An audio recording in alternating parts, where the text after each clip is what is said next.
এটা সাধারণ নুন নয়, এটা আমি অনেক তন্ত্রমন্ত্র পড়ে দিয়েছি। এই মন্ত্র পড়া নুন ডাইনির গায়ে ছিটিয়ে দিলেই ডাইনিটা মারা যাবে। ডাইনি যখনই আম গাছে হাত দিতে যায়, ঠিক তখন সোহাগ সাধু বাবার দেওয়া মন্ত্র পড়া নুন ডাইনির গায়ে ছিটিয়ে দেয়। মর, মর এবার। না, এবার আমাকে অভিশাপ মুক্ত করো। সোহাগ, ওই পানিগুলো আমার গোড়ায় দাও, আর পদ্মগুলো বেটে আমাকে খাইয়ে দাও। হাই হাই, এত ছোট্ট একটা আমের ভেতর থেকে কত বড় পরি বের হলো। মা, ও মা, দেখো না মা, বাইরে কত ঝড় বৃষ্টি হচ্ছে। তাই তো দেখছি বাবা, আমাদের ঘরটা যদি ঝড়ে ভেঙে যায়, কোথায় গিয়ে থাকবো তখন আমরা? গিন্নি, এত ভেবো না। আল্লাহ আল্লাহ করো, যাতে ঘরটা টিকে থাকে। তোমাকে কত করে বলেছি ঘরটা ঠিক করো, ঘরটা ঠিক কর, কিন্তু তুমি তো আমার কোনো কথাই শোনো না। তেমন একটা কাজ দেয় না।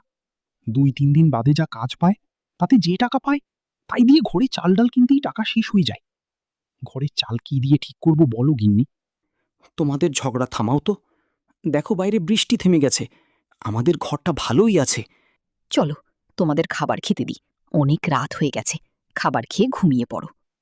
ঠিক আছে, তুমি ভাত বাড়ো, আমরা আসছি।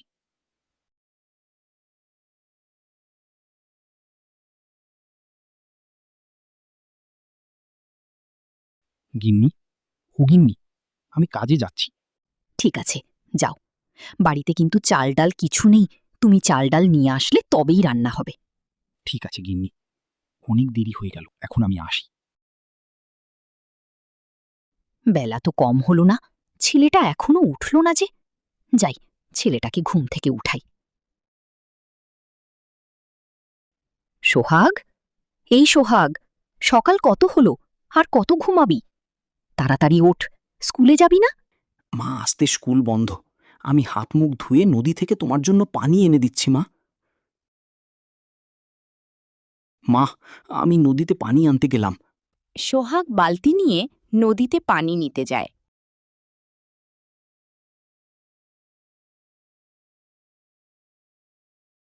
সোহাগ পানি নিয়ে বাড়িতে চলে আসে। মা, আমি জঙ্গলে যাচ্ছি জ্বালানি আনতে। ঠিক আছে, যা, তবে জঙ্গলের গভীরে যাবি না কিন্তু। আচ্ছা ঠিক আছে মা। এই বলে সোহাগ তার মায়ের কাছ থেকে বিদায় নিয়ে জঙ্গলে চলে আসে জ্বালানি কাঠ নিতে। সোহাগ জ্বালানি কুড়াতে কুড়াতে জঙ্গলের অনেকটা গভীরে চলে যায়। হায় হায়, আমি তো জঙ্গলের গভীরে চলে এসেছি। এখন কি হবে? কেমন জানি ভয় ভয় লাগছে আমার। যাই যাই, তাড়াতাড়ি বাড়িতে চলে যাই। সোহাগ জ্বালানি নিয়ে ফিরে আসবার পথে একটা ছোট্ট কুঁড়ে ঘর দেখতে পায়। হোমা, এই জঙ্গলে এই ভাঙা কুড়ে ঘর এলো কোথা থেকে? ভিতরে কেউ আছে কিনা দেখি তো। বাড়িতে কেউ আছেন? কি হলো? কেউ কি আছেন বাড়িতে? মনে হচ্ছে বাড়িতে কেউ নেই। এমন সময় সোহাগ একটা ছোট্ট আম গাছ দেখতে পায়। আরে, এইটুকু আম গাছে মূল হয়েছে। কি সুন্দর দেখাচ্ছি। আম গাছটা ভালো, আমি এই আম গাছটা বাড়িতে নিয়ে যাই। এটা আমি বাড়িতে লাগিয়ে দিব। সোহাগ আম গাছের ছোট চারা ও জ্বালানি নিয়ে বাড়ি ফিরে আসে। কিরে, তোর এত দেরি হলো কেন? একটু পরে বলছি মা, আগে আমি এই ছোট্ট আম গাছটাকে লাগিয়ে দিই। দেখো, এইটুকু আম গাছে ফুল হয়েছে। আরে সত্যিই তো, যা, গাছটা ঘরের সামনে লাগিয়ে দে। মা, ও মা, আমার খুব খিদে পেয়েছে, আমাকে কিছু খেতে দাও না মা। তুই হাত মুখ ধুয়ে ঘরে গিয়ে বস, আমি তোর জন্য খাবার নিয়ে আসছি, রান্না হতে আর একটু বাকি। সোহাগ খাওয়া দাওয়া শেষ করে ঘুমোতে চলে যায়। সকালে ঘুম থেকে উঠে যখন বাহিরে আসে, দেখে অবাক হয়ে যায়। আরে, আমি কি কোনো স্বপ্ন দেখছি নাকি? টুকু গাছে এত বড় আম! মা, ও মা, এদিকে জলদি করে এসো একবার। কি হয়েছে সোহাগ, সকালবেলা তুই এত চেঁচামেচি করছিস কেন? দেখো মা, দেখো, এইটুকু আম গাছে কত বড় একটা আম হয়েছে। হ্যাঁ রে, তাই তো দেখছি, অসময়ে এইটুকু গাছে আম ধরেছে, গাছটা তো কালকেই লাগানো হলো। আমাদের তো কোনো আম গাছ নেই মা, এই গাছটাই এনে ভালোই করেছি বলো। দিন যত যায় ছোট আম গাছের আমটা ততই বড় হতে থাকে।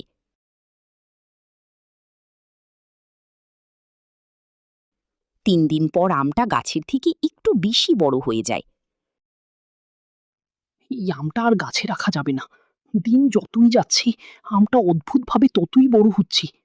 এই বলে মালা যখনই আমটা ছিঁড়তে যায় তখনই আমটা কথা বলে ওঠে। ছিড়ো না আমাকে, আমি যে বন্দি আছি ডাইনির কারণে। হুমা, তুমি কথা বলছো? কি তোমাকে বন্দি করেছি, আর কি বা তুমি? আমি পরিকন্যা। আমার বাবা মা আমাকে সাথে নিয়ে পৃথিবীতে বেড়াতে এসেছিল, তখন এক দুষ্টু ডাইনির চোখ পড়ে আমার উপর। সেই ডাইনি কি তোমাকে মেরে ফেলতে চেয়েছিল? না, ডাইনি আমাকে বন্দি করতে চেয়েছিল, কারণ আমি তো আমার সম্পূর্ণ শক্তি পাইনি। আমার 15 বছর পূর্ণ হলে আমি আমার সম্পূর্ণ শক্তি পাব। তাহলে ডাইনি কেন তোমায় বন্দি করতে চেয়েছিল? কারণ আমার যেদিন 15 বছর পূর্ণ হবে সেদিন ওই ডাইনিটা আমার সব শক্তি নিয়ে নিবে আর এই পৃথিবীতে রাজত্ব করবে। ও একটা দুষ্টু ডাইনি। ওই দুষ্টু ডাইনির হাত থেকে বাঁচানোর জন্য আমার মা আমাকে আমের মুকুলের ভিতর রেখে দিয়েছিল। আর সেই মুকুল থেকেই বুঝি তুমি আম হয়েছ। কিন্তু এখন তো ডাইনি নেই, এখন তুমি আম থেকে বেরিয়ে আসো তাহলে। সেটা সম্ভব না, মা আমাকে আমের মুকুলের ভিতর রেখেছিল। আমি কি তোমাকে আম গাছের আমটা থেকে মুক্তি করতে পারি? পারো তো। কিভাবে? তুমি যদি 7 পুকুর থেকে 7 লোটা পানি আর 7 রকমের পদ্ম আনতে পারো, তবেই মিলবে আমার মুক্তি। ঠিক আছে, তাহলে আমি তাই করব।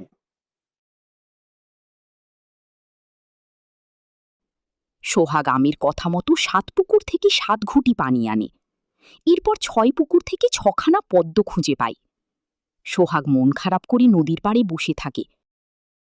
আমি তো আমাকে কথা দিয়েছি তাকে অভিশাপ মুক্ত করব, কিন্তু অনেক খোঁজার পরেও তো 7 রকম পদ্ম পেলাম না।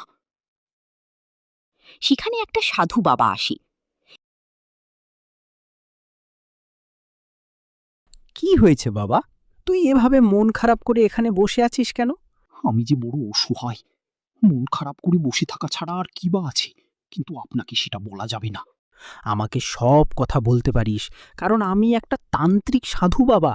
এরপর সোহাগ তাকে সব খুলে বলে। সব শুনে সাধু বাবা তাকে আরেকটি পদ্ম দেয়। এই নে তোর আরেকটি পদ্ম, কিন্তু তোর জন্য আর একটা দুঃখের সংবাদ আছে। কি সংবাদ সাধু বাবা? সেই ডাইনি জেনে গিয়েছে যে পরী তোদের বাড়িতে আছে, তাই তাকে নিতে ডাইনি তোদের বাড়ির উদ্দেশ্যে রওনা দিয়েছে। এখন আমি কি করব? ভয় পাস না ছেলে, এই নুনটা তুই রাখ। যখন দেখবি ডাইনির সাথে তোরা পেরে উঠছিস না, তখন এই নুনটুকু ডাইনির গায়ে ছিটিয়ে দিবি। সাধু বাবা জাদু করে কিছু নুন দিয়ে বলে। এই নুন ছিটিয়ে দিলে কি হবে সাধু বাবা? এটা সাধারণ নুন নয়, এটা আমি অনেক তন্ত্রমন্ত্র পড়ে দিয়েছি। এই মন্ত্র পড়া নুন ডাইনির গায়ে ছিটিয়ে দিলেই ডাইনিটা মারা যাবে। ধন্যবাদ আপনাকে সাধু বাবা, এখন আমি আসি। সোহাগ 7 রকম 7 পদ্ম এবং তান্ত্রিকের দেওয়া সেই জাদুই নুন নিয়ে বাড়ি চলে আসে। এসে দেখে ডাইনি তার বাবা মাকে আটকে রেখেছে। ছেড়ে দি শয়তান ডাইনি, ছেড়ে দি বলছি। এই কদিনই ওরা আমাকে অনেক ভালোবাসা দিয়েছে। এই ছোট আম গাছ, চুপ থাক। ওদের শেষ করে আমি এখান থেকে তোকে নিয়ে যাব। সোহাগ তোকে ছাড়বি না ডাইনি, ও অনেক সাহসী ছেলে। আমাকে মারা অত সহজ কথা নয়। হা হা হা হা হা। সহজ হোক কিংবা কঠিন, আমি তোকে মারব শয়তান ডাইনি। কেন এলি রে বাবা, কেন এলি এখানে? এইখান থেকে চলে যা। আমাদের যা হবার হোক, তুই এখান থেকে পালিয়ে যা বাবা। হা হা হা হা। আমার ভয়ে পালিয়ে যাবে, আর সে কিনা আমাকে মারবে? তোদের সকলকে মারার সময় হয়ে গিয়েছে। ওদের মারিস না ডাইনি, চল চল, আমি যাচ্ছি তোর সাথে। এই তো এবার সঠিক পথে এসেছিস আমার লক্ষ্মী পরী। ডাইনি যখনই আম গাছে হাত দিতে যায় ঠিক তখন সোহাগ সাধু বাবার দেওয়া মন্ত্র পড়া নুন ডাইনির গায়ে ছিটিয়ে দেয়। এই ছেলে, কি দিলি আমার শরীরে? শরীর জ্বলে গেল, পুড়ে গেল। আমার মনে হচ্ছে কেউ আমার সারা শরীরে আগুন জ্বালিয়ে দিয়েছে। ওকে তো অনেকবার সাবধান করেছি, অনেকবার নিষেধও করেছি, ভালোই ভালোই চলে যেতে বলেছি, কিন্তু তুই তো আমার কোনো কথা শুনিসনি। মর মর এবার। না, দেখো, আমরা মুক্ত হয়ে গিয়েছি। এবার আমাকে অভিশাপ মুক্ত করো। সোহাগ, ওই পানিগুলো আমার গোড়ায় দাও, আর পদ্মগুলো বেটে আমাকে খাইয়ে দাও। ঠিক আছে, আমি এক্ষুনি করছি। হাই হাই, এত ছোট্ট একটা আমের ভেতর থেকে কত বড় পরি বের হলো। তোমাদের অনেক ধন্যবাদ গো, তোমাদের মন অনেক ভালো। ডাইনের হাত থেকে তোমরা আমাকে বাঁচালে। বলো বলো, কি চাই তোমাদের? আমাদের কিচ্ছু লাগবে না পরি, তুমি আবার আম থেকে পরি হতে পেরেছ, এটাই অনেক। পরি জাদু করে একটা গরু আনে।